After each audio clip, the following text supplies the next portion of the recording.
కార్తీక పురాణము. వశిష్ఠుడు జనక మహారాజుకు కార్తీక పురాణాన్ని ఇలా వివరిస్తున్నాడు.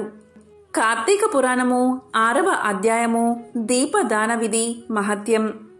ఓ రాజశ్రేష్ఠుడా, ఏ మానవుడు కార్తీక మాసం నెల రోజులు పరమేశ్వరుణ్ణి శ్రీ మహావిష్ణువును పంచామృత స్నానం చేయించి కస్తూరి కలిపిన మంచి గంధపు నీటితో భక్తిగా పూజిస్తాడో అలాంటి వాడికి అశ్వమేధ యాగం చేసినంత పుణ్యం దక్కుతుంది.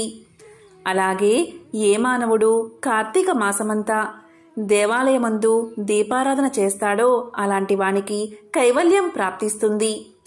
దీపదానం చేయడం ఎలా అంటే, పైడి పత్తి తానే స్వయంగా తీసి శుభ్రం చేసుకుని వత్తులు చేయాలి.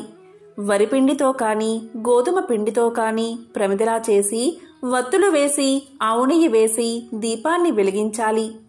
ఆ ప్రమిదను బ్రాహ్మణుడికి దానమివ్వాలి. శక్తి కొలది దక్షిణ కూడా ఇవ్వాలి. ఈ ప్రకారంగా కార్తీక మాసమందు ప్రతిరోజు చేసి ఆఖరి రోజున వెండితో ప్రమిదను చేయించి బంగారంతో వత్తిని చేయించి ఆవు నెయ్యి నిండుగా పోసి వెనుక చేసిన ప్రకారంగా గోధుమ పిండితో ప్రమిదను చేసి ఆవు నెయ్యి పోసి దీపం వెలిగించి ఈ నెల రోజులు దానం చేసిన బ్రాహ్మణుడికే ఇది కూడా దానమిస్తే సకల ఐశ్వర్యాలు కలగడమే కాదు, మోక్షప్రాప్తి కూడా కలుగుతుంది. దీపదానం చేసేవారు ఇలా వచించాలి. సర్వజ్ఞాన ప్రదం దివ్యం సర్వ సంపత్సు కావహం దీపదానం ప్రదాస్యామి శాంతిరస్తు సదామమ అని స్తోత్రం చేసి దీపదానం చెయ్యాలి. దీని అర్థం ఏంటి అంటే, అన్ని విధాల జ్ఞానం కలగజేసేది, సకల సంపదలను ఇచ్చేది అయినా ఈ దీపదానం చేస్తున్నాను, నాకు శాంతి కలుగుగాక అని అర్థం.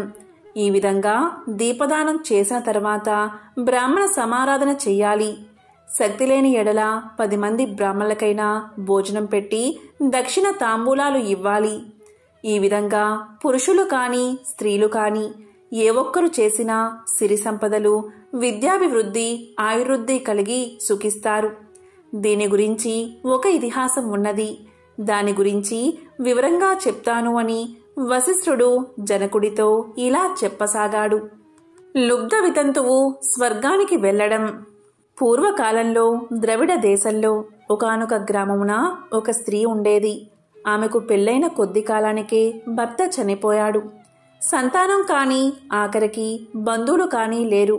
అందువల్ల ఆమె ఇతరుల ఇళ్లలో దాసీ పని చేస్తూ అక్కడే భోంచేస్తూ ఒకవేళ వారి సంతోషం కొలది ఏమైనా వస్తువులు ఇస్తే ఆ వస్తువులను ఇతరులకు హెచ్చు ధరలకు అమ్ముకుంటూ ఆ విధంగా తన వద్ద పోగైన సొమ్మును వడ్డీలకు ఇచ్చి మరింత డబ్బును కూడబెట్టుకుంటూ దొంగలు దొంగలించి తీసుకువచ్చిన వస్తువులను తక్కువ ధరలకు కొని ఇతరులకు ఎక్కువ ధరలకు అమ్ముకుంటూ సొమ్ము కూడబెట్టుకుంటూ ఉండేది. ఈ విధంగా కూడబెట్టిన ధనాన్ని వడ్డీలకిస్తూ శ్రీమంతుల ఇండ్లల్లో దాసీ పనులు చేస్తూ తన మాటలతో వారిని మంచి చేసుకుని జీవిస్తూ ఉండేది. ఎంత సంపాదిస్తే ఏమిటి, ఆమె ఒక్కరోజు కూడా ఉపవాసం కాని దేవుణ్ణి మనసారా ధ్యానించడం కాని చేసి ఎరగదు. పైగా వ్రతాలు చేసేవారిని, తీర్థయాత్రలకు వెళ్లేవారిని చూసి అవహేళన చేసి ఏ ఒక్క బిచ్చగాడికి పిడికెడు బియ్యం కూడా పెట్టక తాను తినక ధనం కూడబెట్టుతూ ఉండేది. అలా కొంతకాలం జరిగింది.